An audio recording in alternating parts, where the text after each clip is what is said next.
తెలంగాణ మంత్రి పొంగులేటి శ్రీనివాసరెడ్డి కుమారుడు హర్షారెడ్డికి చెన్నై కస్టమ్స్ అధికారులు సమన్లు పంపించారు. ఖరీదైన చేతి గడియారాల అక్రమ రవాణాకు సంబంధించి హర్షారెడ్డికి కస్టమ్స్ అధికారులు సమన్లిచ్చారు. ఈ క్రమంలో ఆయన ఏప్రిల్ 27వ తేదీన హాజరు కావడానికి అంగీకరించినట్లు సమాచారం. వివరాల ప్రకారం ఫిబ్రవరి 5వ తేదీన చెన్నై విమానాశ్రయంలో 2 లగ్జరీ వాచ్లను కస్టమ్స్ అధికారులు స్వాధీనం చేసుకున్నారు. ఈ వాచ్లను మహమ్మద్ ఫరహుద్దీన్ ముబీన్ అనే వ్యక్తి హాంకాంగ్ నుండి సింగపూర్ మీదుగా భారత్లోకి తీసుకొచ్చినట్లు గుర్తించారు.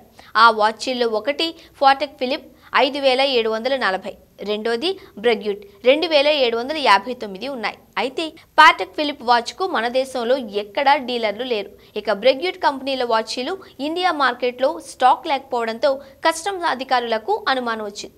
వాచెస్ను పరిశీలించడంతో వాటి విలువ ఏకంగా 1.70 కోట్లకు పైగా ఉండడం చూసి వారే కంగుతిన్నారు.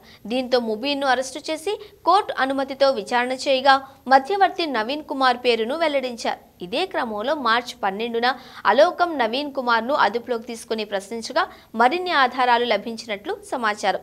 ఈ సందర్భంగా 2 వాచీలను పొంగులేటి కుమారుడు హర్షారెడ్డి కోసం కొనుగోలు చేసినట్లు అధికారులు గుర్తించినట్లు తెలిసింది.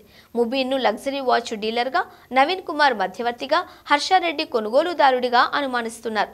ఇక ఈ వాచీల కొనుగోలుకు United States Department of the ట్రెజరీకి చెందిన టెథర్ వంటి క్రిప్టో కరెన్సీ ఆధారంగా కొంత డబ్బు, మరికొంత హవాలా రూపంలో చెల్లించినట్లు తేలిందని కస్టమ్స్ వర్గాలు జాతీయ మీడియాకు తెలిపాయి. ఈ నేపథ్యంలోనే హర్షకు నోటీసులు జారీ చేసినట్లు వెల్లడించాయి. కాగా చెన్నై కస్టమ్స్ అధికారులు హర్షకు గత నెల 28వ తేదీన నోటీసులు ఇచ్చి ఏప్రిల్ 4వ తేదీన విచారణకు హాజరు కావాలని ఆదేశించారు. అయితే ఇటీవల హర్షకు డెంగ్యూ ఫీవర్ రావడంతో అతను ఆసుపత్రిలో చికిత్స పొందుతున్నారు. దీంతో ఏప్రిల్ 27వ తేదీన హాజరవుతానని, ఈ నెల 3వ తేదీన సమాధానమిచ్చినట్లు సమాచారం.